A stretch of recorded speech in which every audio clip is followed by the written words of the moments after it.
The bruise on my cheekbone had turned a deep purple by the time I arrived at Bellini's.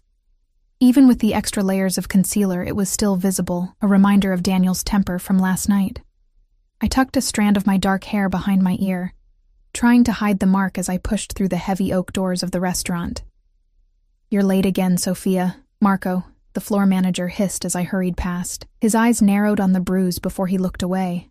"Table 7 needs clearing, and Valentina called in sick, so you'll be taking the private dining room tonight." I nodded, already reaching for my apron. The private dining room. My stomach twisted. Reserved for special clients, it meant extra tips, but also unwanted attention from wealthy men who thought their money could buy anything. Or anyone. "Sorry, my brother needed a ride to work," I lied, feeling the weight of it on my tongue. In reality, Joey had spent the morning helping me cover the bruise, his eyes dark with rage. "I'll touch that bastard if he ever lays a hand on you again," he'd promised, his fingers gentle on my face. Such a contrast to his words. The restaurant hummed with the quiet conversations of Milan's elite. Crystal glasses clinked, silverware scraped against fine china, and the rich aroma of truffle and garlic perfumed the air. I moved between tables like a ghost, invisible to the patrons except when they needed something. That's how I preferred it, to remain unseen, unnoticed.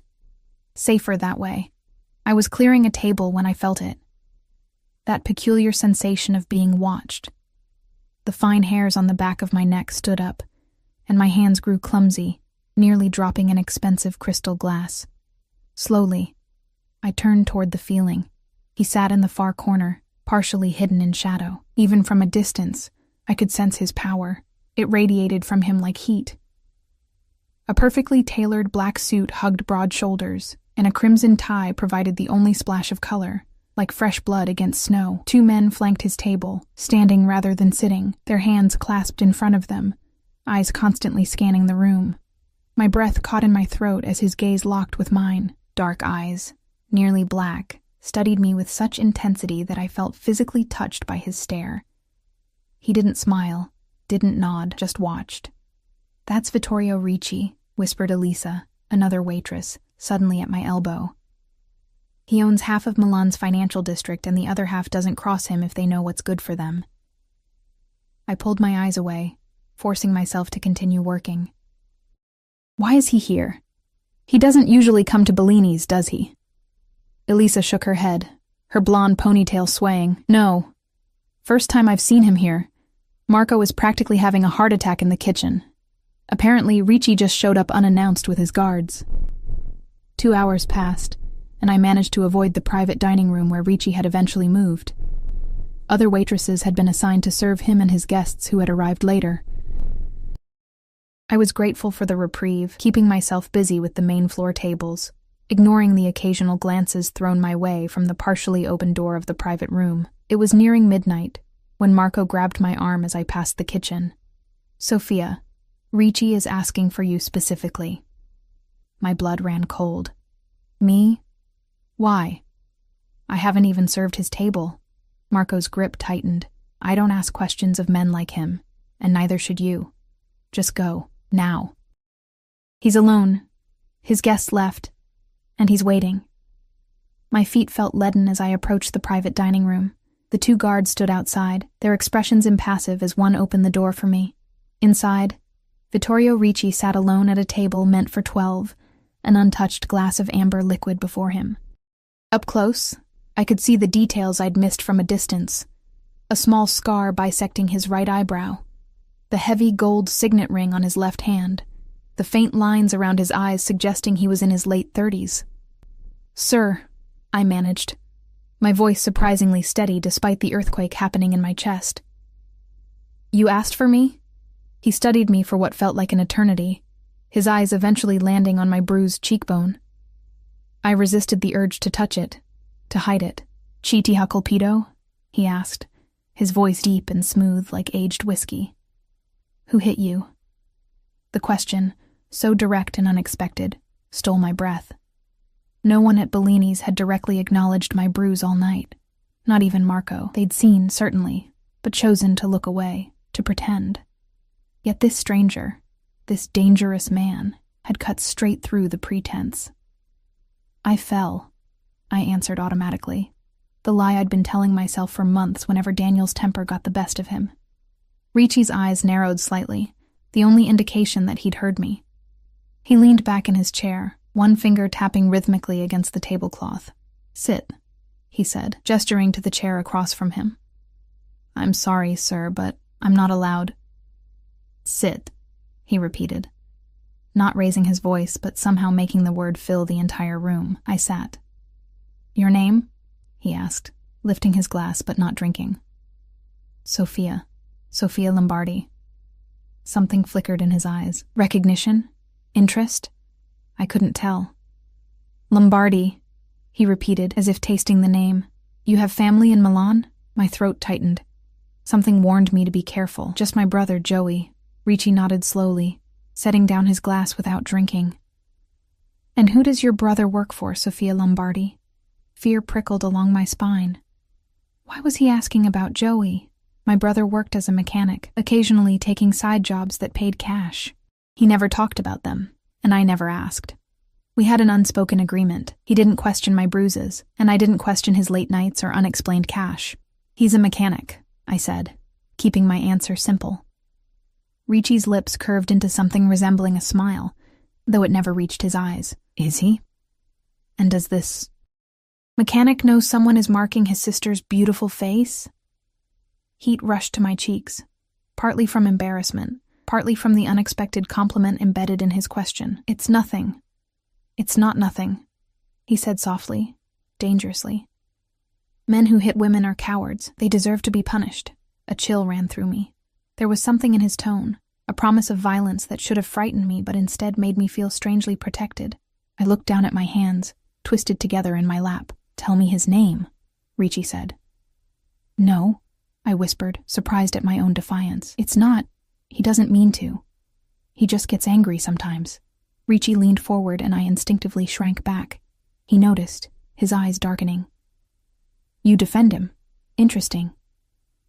He reached into his jacket and pulled out a business card, sliding it across the table. "When you decide you deserve better, call this number." I stared at the card. It was blank except for a phone number printed in elegant black script. "I don't understand." "You will," he replied, standing smoothly. He towered over me, his presence making the spacious room feel suddenly small. "What time do you finish work?" The question caught me off guard. 2 a.m. He nodded once. "My driver will take you home." "That's not necessary." "It wasn't an offer." He cut me off, buttoning his suit jacket. "It's not safe for a woman to travel alone at that hour." Before I could protest further, he walked to the door, pausing with his hand on the handle. "The bruise," he said without turning, "should be treated with arnica. It helps with the swelling." Then he was gone, leaving behind only the scent of expensive cologne and the business card that seemed to burn against my fingertips. The rest of my shift passed in a daze. I kept expecting Ricci to return, but he didn't. The business card felt heavy in my apron pocket, a weight I was acutely aware of with every movement. When 2 a.m. arrived, Marco stopped me before I could grab my coat. "There's a car waiting for you outside," he said, his expression unreadable. "Black Mercedes." "I can take the bus," I insisted. Marco shook his head. "Not tonight, you can't. Go, Sophia. Don't keep him waiting." Outside, the night air was crisp with approaching autumn. True to Marco's word, a sleek black Mercedes idled at the curb, its engine a quiet purr in the night. A driver in a black suit stood beside the rear door, opening it as I approached. I hesitated, clutching my worn handbag to my chest. "Miss Lombardi," the driver said, his voice respectful. "Mr. Ricci insists on your safety." Ricci wasn't in the car, I realized with a mixture of relief and disappointment as I slid into the luxurious leather back seat. The interior smelled of leather and the same cologne Ricci had worn. The driver closed the door and returned to his position behind the wheel. "Your address?" he asked, meeting my eyes in the rearview mirror. I gave him my apartment building's location, in a neighborhood that was worlds away from the elegance of Bellini's clientele. The car pulled smoothly into the late-night traffic of Milan. My phone vibrated in my bag. "Joey," I answered immediately. "Where are you?" His voice was tight with worry. "You should have been home by now." "I'm on my way," I assured him. "Got a ride." "A ride? From who?" The suspicion in his voice was clear. I glanced at the driver, who gave no indication he was listening. "I'll explain when I get home. Everything's fine." "Sophia, listen to me." Joey's voice dropped to a near whisper. "Stay away from Vittorio Ricci. If he's shown any interest in you, any at all, you need to—" The call cut off abruptly. I frowned, checking my phone. No service. Strange. "Problem with your call, miss?" the driver asked. "Lost connection," I muttered, unease growing in my stomach. How did Joey know about Ricci? And why the warning?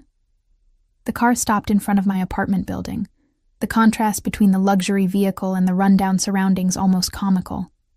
The driver opened my door. "Mr. Ricci would like to know if you'll be working tomorrow night," he said as I stepped out. My heart skipped a beat. "Yes." The driver nodded. "Good night, Miss Lombardi." I watched the Mercedes disappear into the night before turning toward my building. The stairwell light was out again, forcing me to use my phone's flashlight to navigate the 4 flights to my apartment. Joey should be home, probably pacing and waiting for an explanation about the ride and the cutoff call. But when I opened our apartment door, I was met with silence and darkness. "Joey," I called, flipping on the lights. His boots weren't by the door. His jacket wasn't on the hook. I moved through our small apartment, checking each room, a growing sense of dread filling me.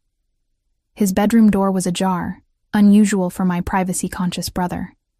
I pushed it open. The room was in disarray, drawers pulled out, clothes scattered on the floor. Joey's phone lay on the bed, which explained why I couldn't call him back.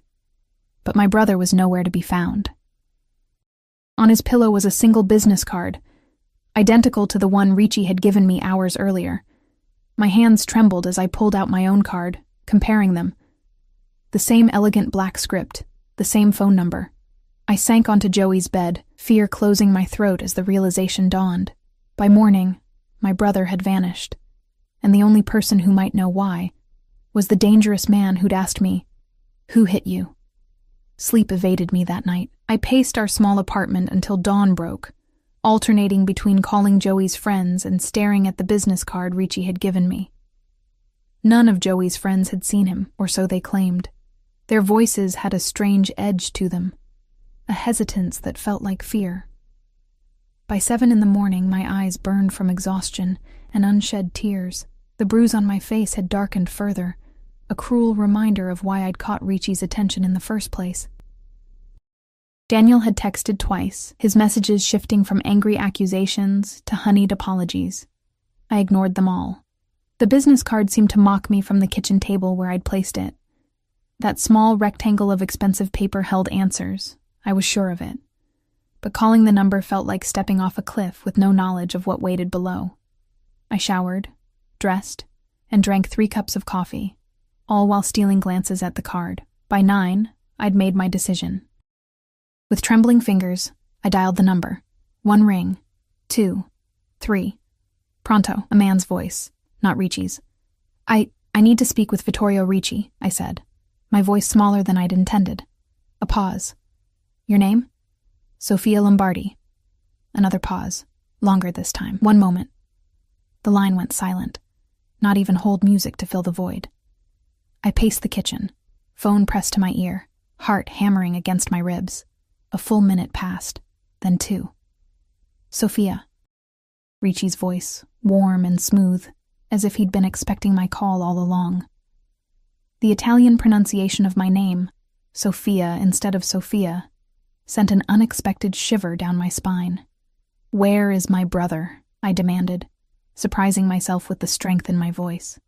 Straight to business. I admire that. There was a smile in his voice. "Your brother is safe. I want to see him." "Of course you do." He paused. "Are you at home?" The question sent a jolt of fear through me. "Why?" "Because I'm sending a car. Be ready in 20 minutes. "No, wait." But the line had already gone dead. I stared at the phone in my hand, panic rising in my chest. 20 minutes. What choice did I have?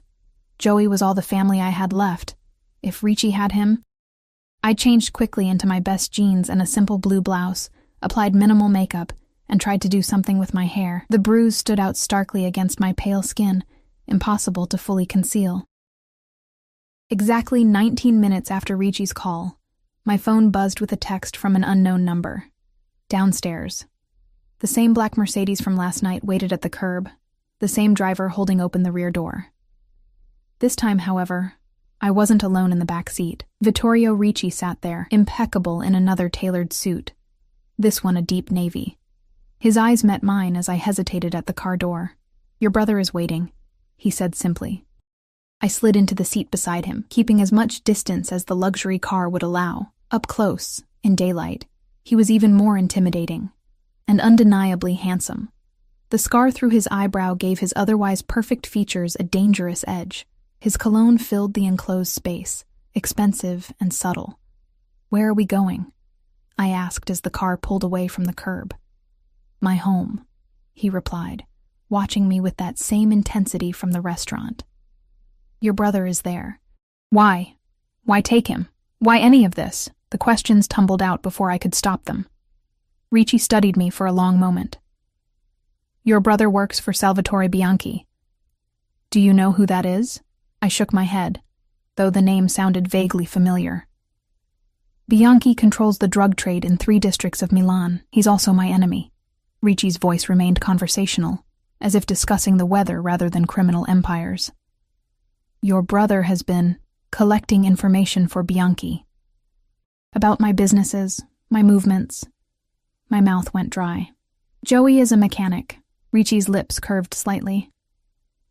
"He repairs cars, yes, including those belonging to my associates.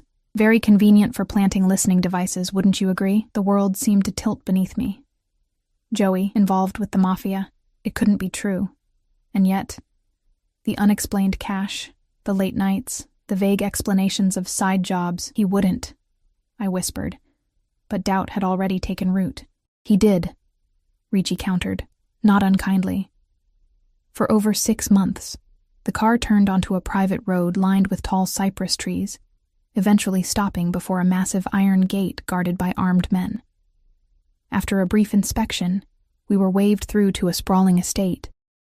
The villa at its center was a masterpiece of modern architecture blended with classical Italian design, glass and stone and soaring ceilings. Ricci escorted me inside, his hand barely touching the small of my back, yet somehow burning through the fabric of my blouse. The interior was minimalist but luxurious.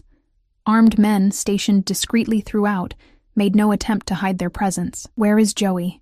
I asked again, as he led me through a vast living area. "Soon," he promised, guiding me to a sunlit terrace overlooking immaculate gardens. A table had been set for breakfast. Fresh fruit, pastries, coffee. "Sit. Eat something." "You look exhausted." "I'm not hungry." It was a lie. I hadn't eaten since yesterday's lunch shift at the restaurant. Ricci pulled out a chair. "Sit anyway." I sat, if only because my legs felt ready to give out. He took the seat across from me, signaling to a waiting staff member who immediately poured coffee for us both. "Why am I here?" I asked, wrapping my hands around the warm cup. If this is about Joey's work, I knew nothing about it. "I believe you," he said, surprising me. "You're here because your brother asked for you." Hope flared in my chest. "He's okay? Not hurt?" Something flickered in Ricci's dark eyes. Regret, perhaps. "He has been questioned, firmly, but he will recover." Fear turned my blood cold. What does that mean? What did you do to him? What was necessary? Ricci sipped his coffee, his gaze never leaving my face. "Your brother made choices, Sophia, dangerous ones. In my world, those choices have consequences." Tears burned behind my eyes. "Please. He's all I have." "Not anymore," Ricci said quietly. Before I could process what he meant, a side door opened. 2 of Ricci's men entered, supporting Joey between them. My brother's face was bruised, one eye swollen shut, his lips split. He limped heavily as they guided him to a chair at the table. "Joey!" I rushed to him, hands hovering uncertainly over his injuries. "Oh God, what did they do to you?" Joey winced as he settled into the chair. "I'm okay, Soph. It looks worse than it feels." I rounded on Ricci, fury displacing fear. How dare you? You had no right. I had every right. Ricci cut me off, his voice suddenly hard. Your brother betrayed my trust, endangered my people. The traditional punishment would have been much more permanent. Joey grabbed my hand. Sophia, stop. He's right. I knew what I was doing, knew the risks. Salvatore promised good money, protection. His eyes, one bloodshot and damaged, found mine. I did it to get us out of that neighborhood, away from Daniel. The mention of Daniel's name in front of Ricci made me flinch. Joey noticed, his grip on my hand tightening. Is that why you never did anything about him? I asked softly. Because you were working for Bianchi and couldn't risk drawing attention. Joey nodded, shame evident in his expression. I thought I could handle it all, make enough money to get us out, keep my head down. But then Ricci's men found one of the bugs I'd planted. And here we are. Ricci finished for him, gesturing elegantly at the terrace, the estate, the armed guards. What happens now? I asked, looking between my brother and the dangerous man who had brought us here. Ricci leaned back in his chair, considering us both. I have a proposition, one that benefits everyone at this table. Joey tensed beside me. What kind of proposition? You, Giuseppe Lombardi, will continue your work as a mechanic. But now, you work exclusively for me. You will use the skills that made you valuable to Bianchi to strengthen my security instead. In return, you keep your life. My brother swallowed hard. And Sophia? Ricci's eyes moved to me, so intense I could almost feel the weight of his gaze. Your sister will remain under my protection. To ensure your loyalty, of course. No, I said immediately. I'm not collateral. You misunderstand, Ricci said, his voice softening. My protection means no more bruises from men like Daniel. It means a better apartment in a safer neighborhood. It means a life where you don't have to serve entitled businessmen at Bellini's. Sounds like a gilded cage to me, I countered. A small smile played at the corner of his mouth. Perhaps. But isn't it better than the cage you're already in? He had a point, though I hated to admit it. My life had become a series of cages. Daniel's abuse, the struggle to pay bills, the dead-end job, the dangerous neighborhood. Was Ricci's cage really worse? At least it came with Joey's safety guaranteed. I need your answer, Sophia, Ricci said, his patience clearly limited. Your brother has already agreed to his part. Joey squeezed my hand. It's going to be okay, Soph. He'll protect you better than I could. Looking at my brother's battered face, I realized we'd run out of options. Whatever game Joey had been playing with Bianchi and Ricci, we'd lost. All that remained was damage control. Fine, I said, the word tasting bitter on my tongue. I accept your protection, but I keep my job at Bellini's. Ricci raised an eyebrow. Why would you want to? Because it's mine, I answered simply. It's the one thing in my life that I chose. He studied me for a long moment, before nodding once. As you wish, but my driver will take you to and from work. No arguments. It wasn't much of a victory, but it was something. A small piece of independence preserved in what was rapidly becoming a life controlled by Vittorio Ricci. There's one more condition, Ricci added, his eyes darkening as they lingered on my bruised cheekbone. Tell me Daniel's full name. A chill ran through me. Why? Tell me, he repeated, his tone making it clear this was non-negotiable. I glanced at Joey, who nodded almost imperceptibly. Daniel Russo. He works at the shipping company on Via Dante. Ricci smiled, a predator's smile that never reached his eyes. Thank you, Sophia. He stood, buttoning his jacket with one fluid motion.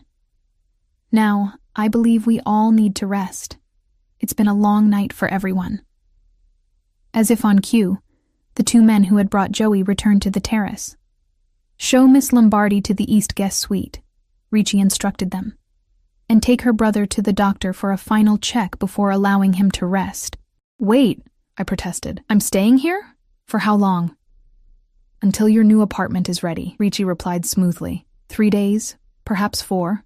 Consider it a vacation. As the men led Joey away, Ricci caught my arm gently, leaning close enough that I could feel his breath against my ear. Daniel Russo won't hurt you again, he whispered. I promise you that, Sophia Lombardi. The certainty in his voice sent a shiver down my spine, not entirely from fear. The East Guest Suite was larger than my entire apartment, with floor-to-ceiling windows overlooking the manicured gardens and a bathroom that could have housed a small family. I spent hours simply staring out at the view, trying to process everything that had happened in the last 24 hours. Joey was given a room in another wing of the villa. I was allowed to see him briefly that evening, but he was heavily sedated after the doctor's treatment. Broken ribs, the stoic medical professional had informed me. Minor concussion. He'll heal. The clinical assessment did nothing to ease my guilt. Joey had suffered this because of me, because he'd been trying to make enough money to get us away from Daniel. I didn't see Ricci again that day. A stern-faced housekeeper named Alessandra brought me clothes, all in my size, which was unsettling, and informed me that Il Signore would see me at breakfast the following morning. Sleep came in fitful bursts, my dreams haunted by dark eyes and business cards, and Joey's battered face. I woke before dawn, showering in the luxurious marble bathroom, before selecting the most modest outfit from the provided wardrobe, black pants, and a simple cream blouse.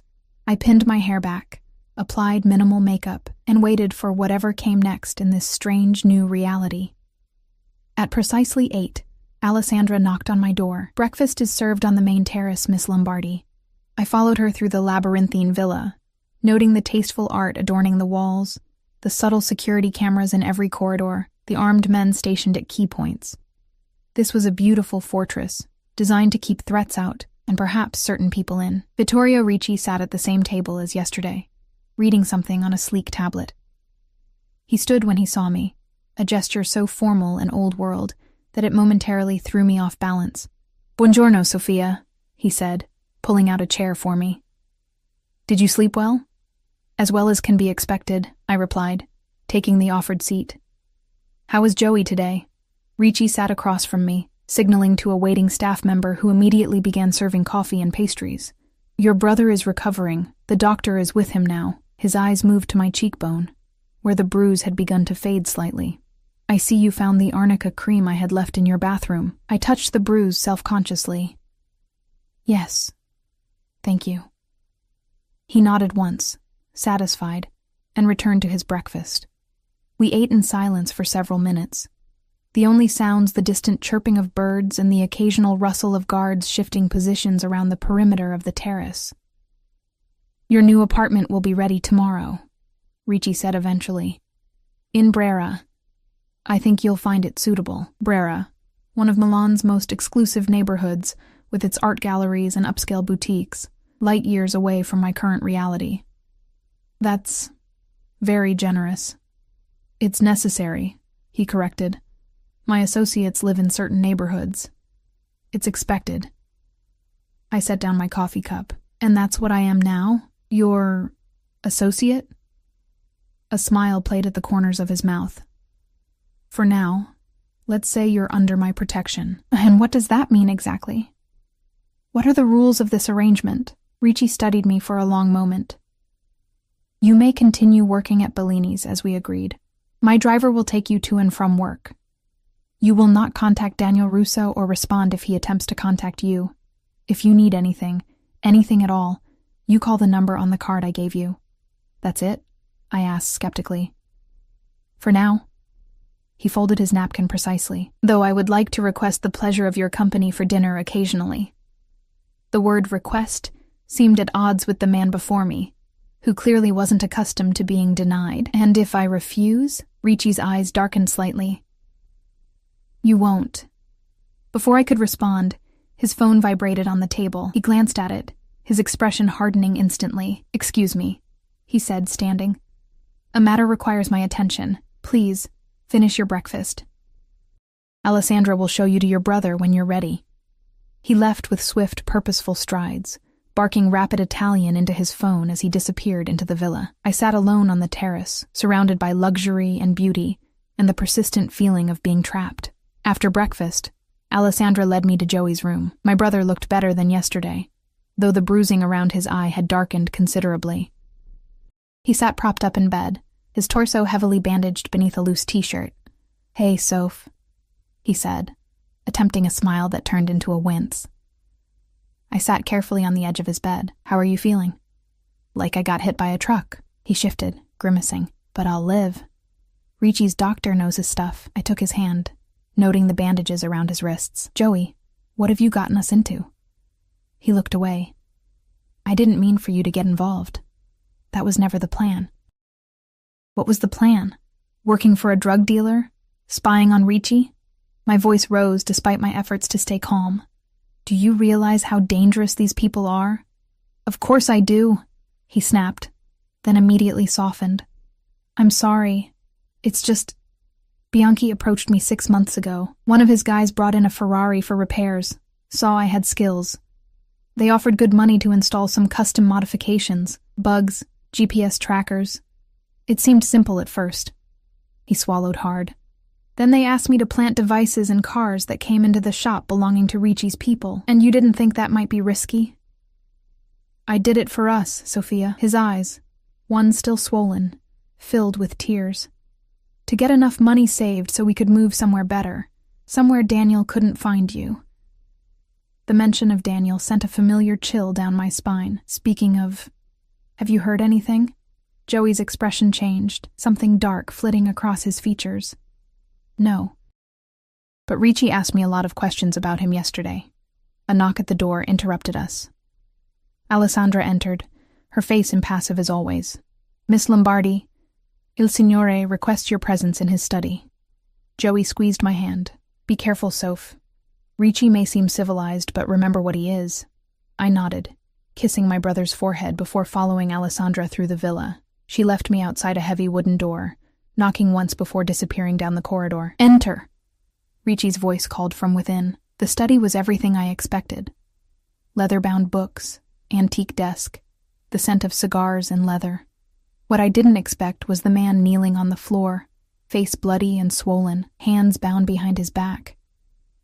Ricci stood behind his desk, jacket removed and sleeves rolled up, revealing powerful forearms marked with faint scars.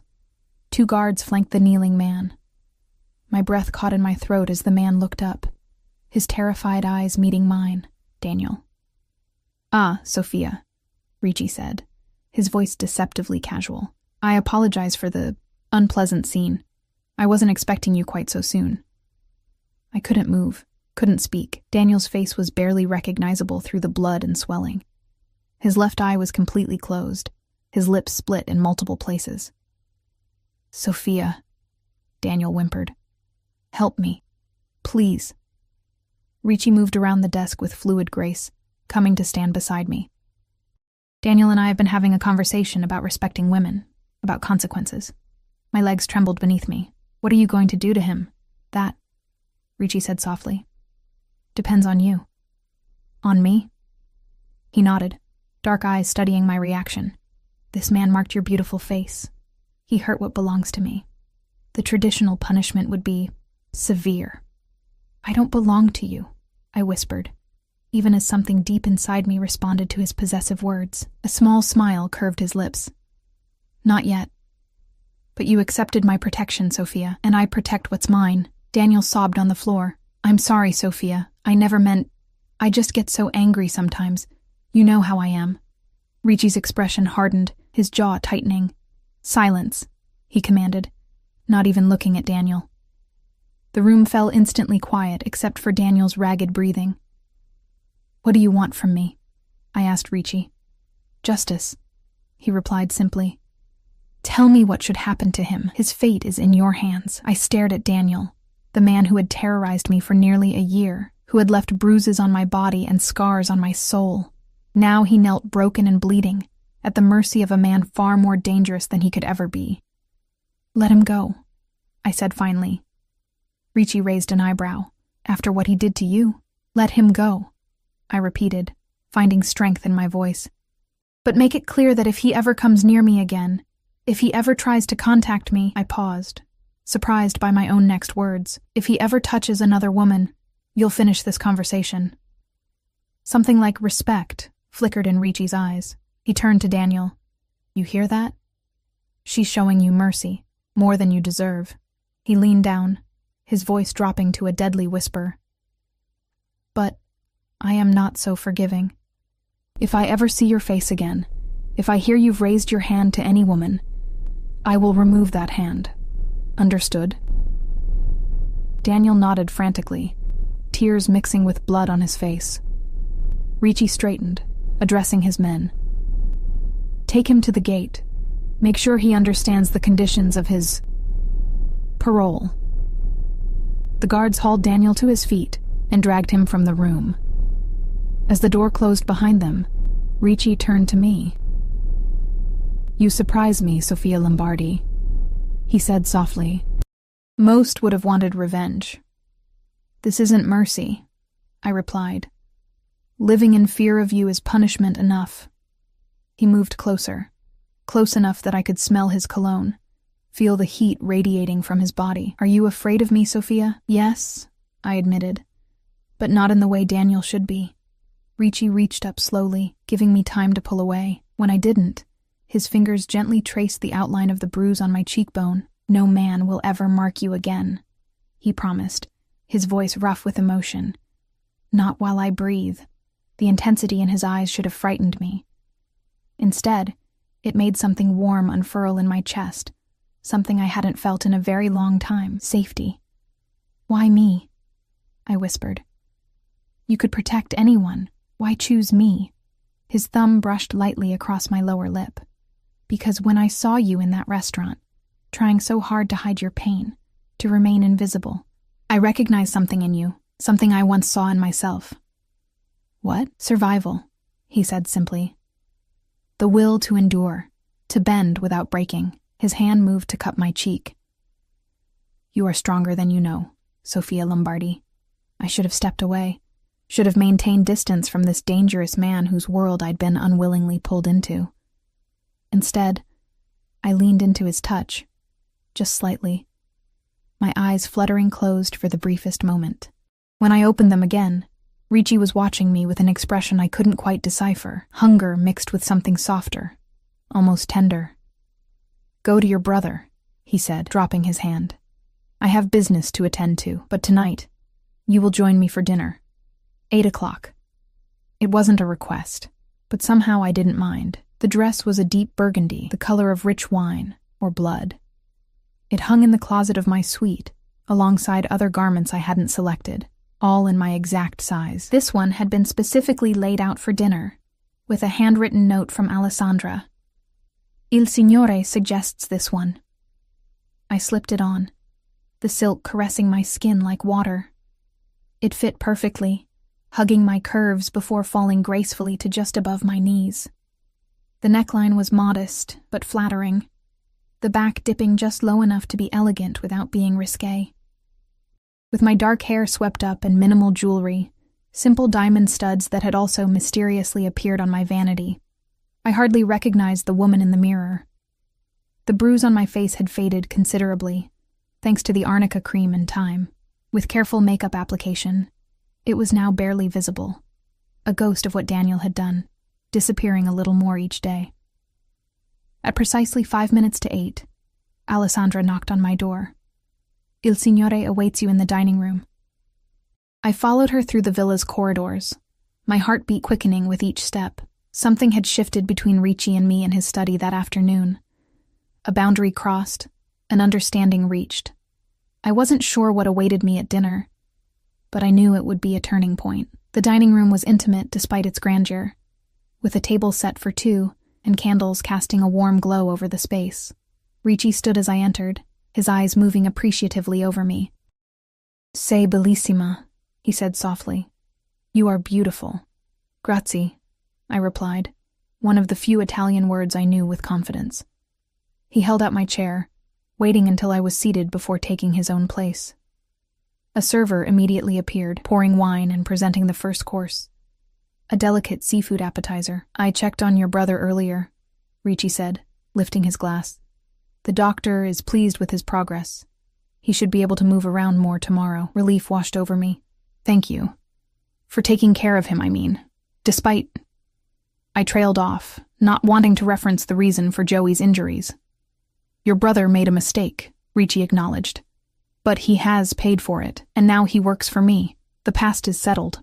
We ate in comfortable silence for a few moments before I gathered the courage to ask the question that had been bothering me all day. What happened to Daniel after he left here? Ricci's expression remained neutral. He was escorted to the city limits and encouraged to remember our conversation. And Salvatore Bianchi? Won't he be looking for Joey? A cold smile played at the corners of Ricci's mouth. Bianchi has been informed that Giuseppe Lombardi is now under my protection. He won't interfere. Just like that? Just like that, Ricci confirmed. There are rules to our world, Sophia. Lines that aren't crossed. Taking my mechanic would cross one of those lines. I twirled the wineglass between my fingers. And what about me? What line do I represent? His eyes darkened, pinning me in place. You are a different matter entirely. The second course arrived, risotto with wild mushrooms, giving me a moment to collect myself under his intense gaze. Tell me about yourself, Ricci said as we continued eating. Before Bellini's, before Daniel. The request caught me off guard. No one had asked about my past in a long time. There's not much to tell. My parents died when I was 19. Car accident. Joey was 16. I dropped out of university to take care of him. Worked whatever jobs I could find. We moved to Milan 3 years ago when Joey got the mechanic position. And what were you studying before you had to leave? Art history, I admitted, somewhat embarrassed by how impractical it seemed. I wanted to work in a museum or gallery. Something like surprise flickered across Ricci's face. You never pursued it again? I shook my head. There was never time, or money. Life became about survival. Survival, he echoed, the word heavy with meaning between us. You've done more than survive, Sophia. You've protected your brother, worked honestly, maintained your dignity in difficult circumstances. He leaned forward slightly. Do you know how rare that is, that strength? Warmth bloomed in my chest at his words. When was the last time anyone had seen strength in me rather than weakness? Daniel had systematically eroded my confidence over our year together, making me believe I was lucky he wanted me at all. What about you? I asked, deflecting his praise. How did you become... I gestured vaguely at our surroundings, at the armed guards visible through the windows patrolling the estate. A monster? He supplied, his tone lightening slightly. I didn't say that. He smiled, a genuine smile that transformed his face, making him look younger, almost boyish. But you thought it. I couldn't deny it. I'm trying to understand all of this. I gestured between us. Why you've brought me into your world. Ricci set down his fork, considering me thoughtfully. I was born into this life, Sophia. My father was capo before me, his father before him. I had no choice about the family I was born into, but I've made choices about how I run it. Unlike Bianchi, I don't deal in drugs or human trafficking. My businesses are largely legitimate: real estate, finance, import, export. Largely, I repeated, emphasizing the qualifier. A corner of his mouth quirked upward. There are aspects that operate in gray areas, yes, but there are lines I don't cross. The third course arrived, a perfectly cooked sea bass, along with a fresh bottle of wine. And what about women? I asked, emboldened by the wine and his apparent openness. Where do they fit in your world? His expression grew serious. My mother was the heart of our family until cancer took her 5 years ago. She taught me that a man's treatment of women reveals his true character. In our world, women are either respected or they are not. There is no middle ground. And which am I? I challenged, my voice softer than intended. Ricci's eyes locked with mine, intense and unwavering. You, Sophia Lombardi, are the first woman since my mother who has made me question my carefully constructed world. The admission hung between us, heavy with implication. I looked down at my plate, suddenly unable to maintain eye contact with the force of his gaze. Tomorrow you move to the apartment in Brera, he said, changing the subject. I've arranged for a car to take you to Bellini's for your evening shift. I'd almost forgotten about work, about the real world outside these walls. Thank you.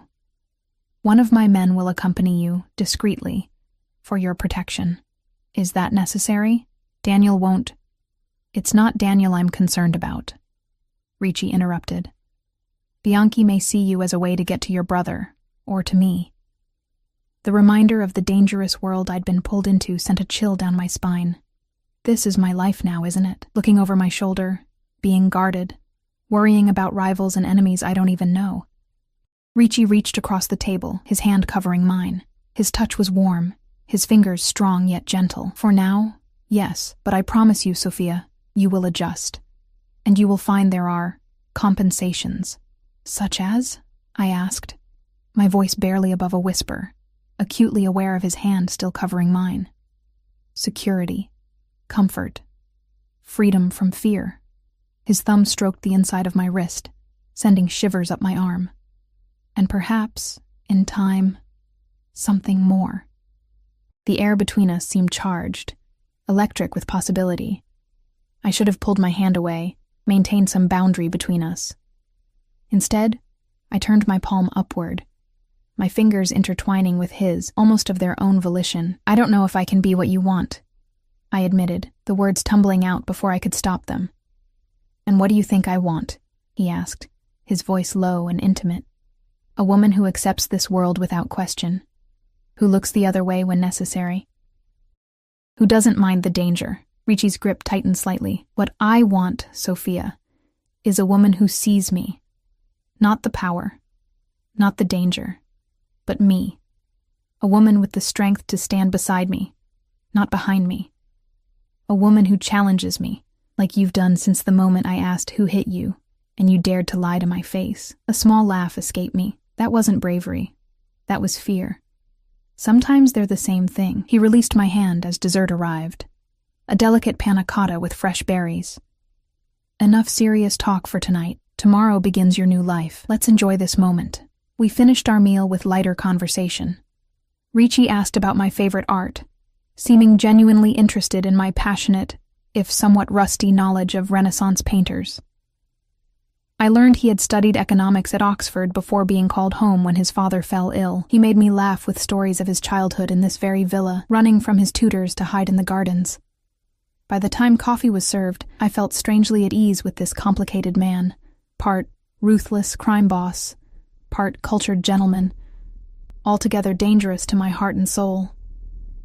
As if reading my thoughts, Ricci set down his cup. You're wondering if you're making a terrible mistake, getting too comfortable with the devil. I didn't deny it. Aren't I? Perhaps, he acknowledged. But consider this. You've spent a year with a man who hurt you, who made you small. Who's the real devil in that comparison? Before I could answer, his phone vibrated on the table. He checked it, his expression immediately hardening into the mask of the powerful capo. I must attend to this, he said, standing, but the night is too beautiful to waste. Would you walk with me in the gardens before retiring? I nodded, rising from my chair. Ricci offered his arm, a formal gesture that felt both old-fashioned and right. I slipped my hand into the crook of his elbow, feeling the solid strength of him beneath the expensive fabric of his suit. The gardens were illuminated by subtle lighting along the pathways, the October air crisp but not uncomfortable. We walked in silence, my mind racing with everything that had happened, everything that had been said. Your thoughts are very loud, Ricci commented, as we paused beside a fountain. I'm trying to reconcile the man who had Daniel beaten with the man who knows about Renaissance art and treats his mother's memory with such reverence. Ricci turned to face me, his expression serious in the moonlight. They are the same man, Sophia. I won't pretend to be something I'm not. I've done things that would horrify you. I'll likely do them again, but never without reason, never without honor. Is there honor in your world? I asked softly. In my world, it's all that separates us from true monsters. He reached up, his fingers brushing a strand of hair from my face with unexpected tenderness. I won't lie to you, Sophia, ever. That's my promise. As his hand lingered on my cheek, I found myself leaning closer, drawn to him despite everything I knew, everything I feared. His eyes dropped to my lips, his intention clear. The moment hung between us, fragile and charged. I knew if I let him kiss me, there would be no going back. I would be choosing this world, this life, this dangerous man. As if sensing my hesitation, Ricci stepped back slightly. It's late. You should rest. Tomorrow will bring many changes. Disappointment and relief warred within me, as he offered his arm again to escort me back to my suite. At my door, he lifted my hand to his lips, placing a gentle kiss on my knuckles. Buona notte, Sophia, he murmured against my skin. Dream of possibilities. As I closed the door behind me, I leaned against it, heart racing. I was falling for Vittorio Ricci, a man who commanded fear and respect in equal measure, who had beaten my brother and saved me from Daniel, who offered protection with one hand and danger with the other. And the most frightening part? I wasn't sure I wanted to stop falling. My new apartment in Brera was a dream, spacious and elegant with high ceilings, gleaming hardwood floors, and windows that flooded the space with natural light. The furniture was minimalist but luxurious, the kitchen outfitted with appliances I didn't know how to use, the bathroom a marble sanctuary. Everything about it whispered wealth and taste. This is too much, I said to Joey as we explored the space together. My brother was still moving stiffly, his ribs wrapped tightly beneath his shirt, but the swelling around his eye had gone down considerably. It's exactly what you deserve, Soph, he replied, running his hand over the smooth countertop. After everything you've been through. I gave him a pointed look. You mean after everything Ricci put us through? Joey sighed, easing himself onto one of the bar stools at the kitchen island. I'm the one who got us into this mess, remember? Working for Bianchi, planting those bugs. Ricci could have killed me. Should have, by their rules. Instead, he gave me a job, an apartment down the hall from you, and his protection. Because he wants something from me, I said quietly. A knowing look crossed Joey's face. You like him. That's not... It's okay if you do, he interrupted. I've seen how he looks at you, like you're the most fascinating thing he's ever encountered. Heat rose to my cheeks. He's dangerous, Joey. So is crossing the street in Milan. My brother countered with a shrug, then winced at the movement. At least with Ricci, the danger comes with security, and he obviously cares about you. Before I could respond, my phone buzzed with a text message from an unknown number. Car will arrive at 5 p.m. for your shift at Bellini's. V. Not Vittorio or Ricci, just V. The intimacy of it sent a small thrill through me, which I immediately tried to suppress. Joey raised an eyebrow at my expression. Him? I nodded, tucking the phone away. He's sending a car for my shift tonight. See, taking care of you. Joey stood carefully. I should go. I start at Ricci's garage tomorrow morning. I hugged him gently, mindful of his injuries. Be careful, Joey. You too, Soph. He gave me a meaningful look. With your heart, I mean. After he left, I wandered through my new home, still trying to process everything. My few belongings from the old apartment had been moved here, looking strangely out of place among the luxury. My worn paperbacks lined one shelf of the otherwise empty bookcase, my faded throw blanket draped over the pristine sofa. At precisely 5, the doorbell rang. A serious-faced man in a black suit stood in the hallway. Miss Lombardi, I'm Paolo. I'll be accompanying you to Bellini's tonight. The black Mercedes was waiting downstairs. As we drove through Milan's evening traffic, I found myself searching the back seat, half expecting Ricci to be there as he had been yesterday morning. But I was alone, save for Paolo in the front seat and the driver. Arriving at Bellini's in a chauffeur-driven Mercedes with a bodyguard raised eyebrows among the staff. Marco, the floor manager, pulled me aside immediately. What's going on, Sophia? First Vittorio Ricci asks for you personally. Now you arrive like this? I kept my expression neutral. I've moved apartments. A friend arranged transportation. Marco looked skeptical but didn't press further. You're on main floor tonight. Tables 12 through 16. The shift passed in a blur of familiar motions. Taking orders, serving dishes, clearing tables. Several times I felt Paolo's watchful eyes from his position at the bar, where he nursed a single glass of water all evening. He wasn't obvious about his surveillance, but I was acutely aware of his presence. Just before midnight, Marco appeared at my elbow as I was inputting an order. Ricci is here, he whispered urgently. Table 20. He's asking for you. My heart skipped a beat as I turned toward table 20. Sure enough, Vittorio Ricci sat there, impeccable in a charcoal suit.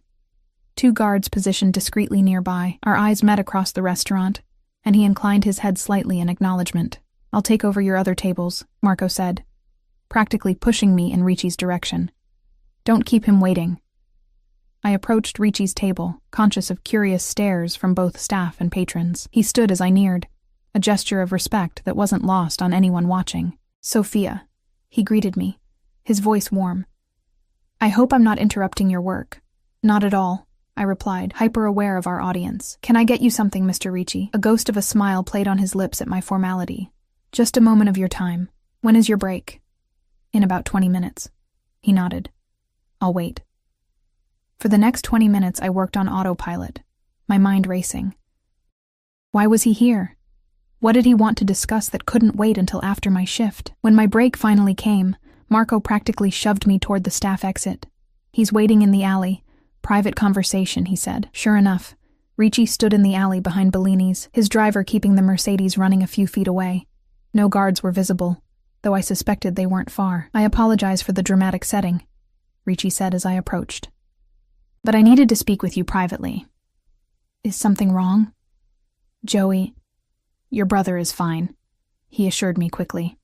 "This is about another matter, a potentially dangerous one." Alarm coursed through me. "What is it?" "Salvatore Bianchi has been asking questions about you," Ricci said, his expression grave. "My sources tell me he's discovered our connection." "What does that mean?" Ricci stepped closer, his voice dropping. "It means he may see you as a way to strike at me. I've doubled security at your apartment building, but I'm concerned about you working here. It's too exposed, too public." I crossed my arms, suddenly cold despite the mild night. "Are you asking me to quit?" "I'm asking you to consider it," he corrected. "For your safety. This job is all I have that's still mine," I said softly. "The one thing in my life that hasn't been completely upended." Ricci's expression softened. "I understand that, but your safety must come first. I can't hide forever. I can't live in a cage, even a beautiful one." He reached out, his fingers brushing my arm lightly. "What if I offered an alternative? A position at the Ricci Foundation's art collection, managing acquisitions, organizing exhibitions, using that art history education you never got to finish." I stared at him, stunned. "You're offering me a job? Working with art?" "It would be safer than here, and perhaps more fulfilling." His eyes searched mine. "Say yes, Sophia." The offer was tempting, so tempting it made my heart ache. To work with art again, to use the knowledge I'd abandoned when my parents died. "I need to think about it," I said finally. He nodded, not pushing further. "Of course. Take all the time you need." He checked his watch. "Your break is nearly over. I won't keep you." As I turned to go back inside, he caught my hand. "Sophia." I looked back at him, caught by the intensity in his dark eyes. "Have dinner with me tomorrow night," he said. "At your apartment. I'll cook." The image of Vittorio Ricci, dangerous mafia boss, cooking in my kitchen was so unexpected I almost laughed. "You cook?" A genuine smile transformed his face. "My mother insisted all her children learn. She said it was the best way to ensure we'd never go hungry if the family fortune disappeared overnight." "Wise woman," I murmured. "Is that a yes?" I hesitated only a moment before nodding. "Yes." His smile widened, making him look younger, almost carefree. 8 o'clock. I'll bring everything we need." The rest of my shift passed in a daze, my mind alternating between concern over Bianchi's interest in me and anticipation of tomorrow's dinner. When Paolo escorted me back to the car at 2 a.m., I noticed he was even more vigilant than earlier, his eyes constantly scanning our surroundings. "Is something wrong?" I asked as we drove through Milan's nearly empty streets. "Just a precaution, Miss Lombardi," he replied, but the tension in his shoulders told me otherwise. We arrived at my new apartment building without incident.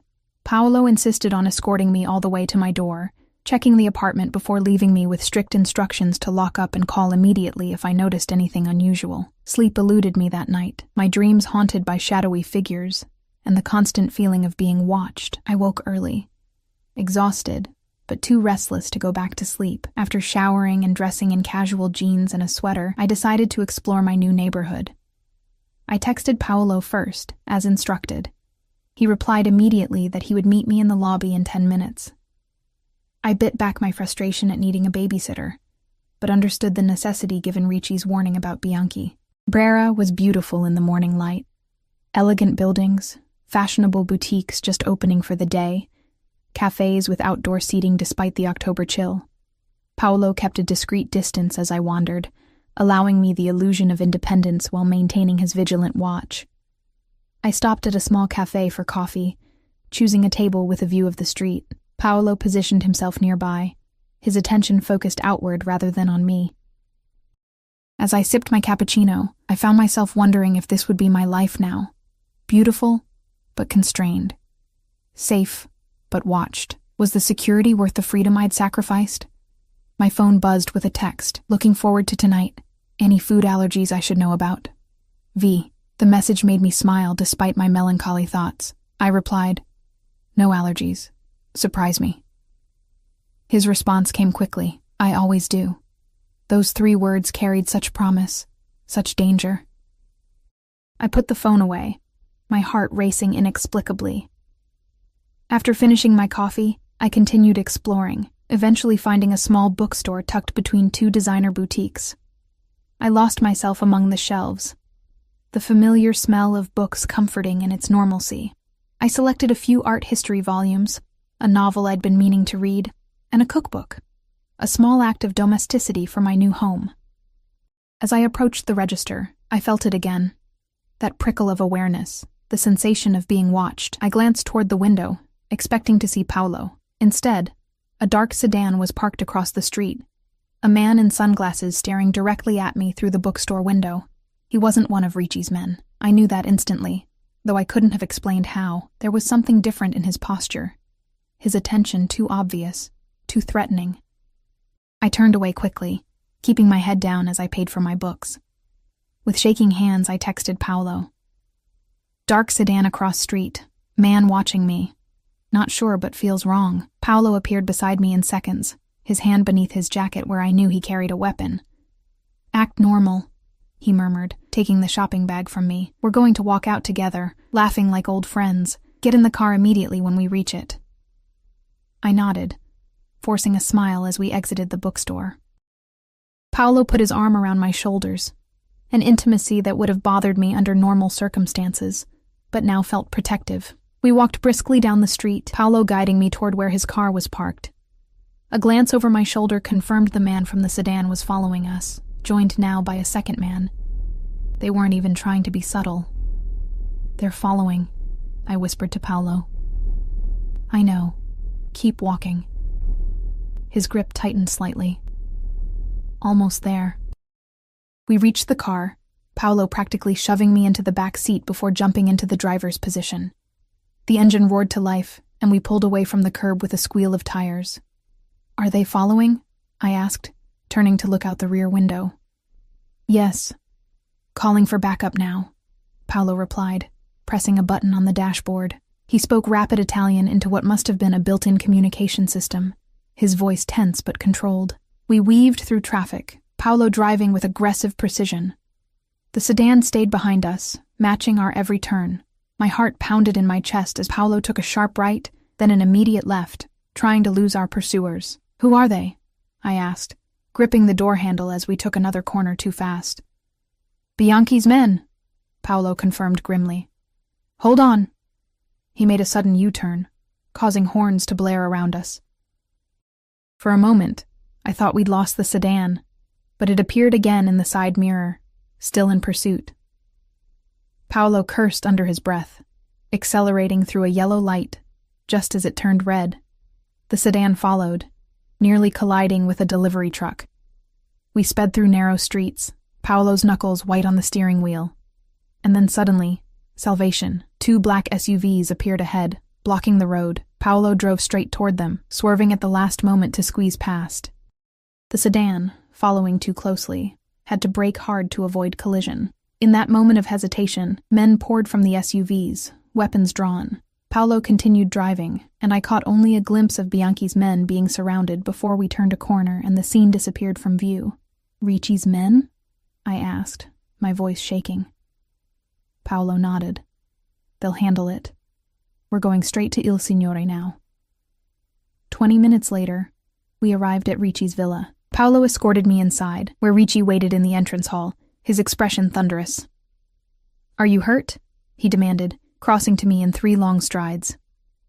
No, I'm fine, I assured him, though my hands still trembled. Just shaken. Ricci turned to Paolo, who gave a brief report in Italian, too rapid for me to follow. With each word, Ricci's expression darkened further. When Paolo finished, Ricci dismissed him with a nod. This changes everything, Ricci said once we were alone. Bianchi has crossed a line targeting you directly.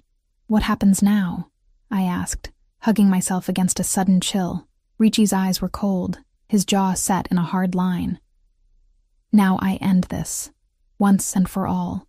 As he pulled me into his arms, holding me tightly against him, I knew with absolute certainty that by tomorrow, Salvatore Bianchi would no longer be a threat. And I found, to my surprise, that I didn't care what that meant, what lines Ricci would cross to ensure my safety, because in his arms, for the first time since my brother vanished that fateful night, I felt truly, completely safe, and I never wanted to let that feeling go. I choose you, I whispered against his chest. I choose this life. Ricci pulled back slightly, his hands coming up to frame my face. Are you certain? Once you step fully into my world, there's no going back. I met his gaze steadily. I'm certain. No more hiding. No more pretending I don't feel what I feel for you. Something fierce and possessive flashed in his eyes. Say it again. I choose you, Vittorio, I repeated, using his first name for the first time. All of you. The danger, the protection, everything. With a sound like a growl, he captured my lips with his. The kiss was everything I'd imagined and more. Passionate yet tender, demanding yet giving. His arms tightened around me, pulling me against the hard planes of his body as mine melded to his. When we finally broke apart, both breathing heavily, he rested his forehead against mine. Ti proteggerò sempre, he murmured. I will always protect you. And as he led me deeper into his villa, his hand warm and secure around mine, I knew that whatever came next, whatever dangers Bianchi posed, whatever challenges awaited us, I had found my place. Not in a cage, but at the side of a man who saw my strength when others saw only vulnerability. A man who, when he saw my bruises, had asked, "Who hit you?" and then had made sure it would never happen again.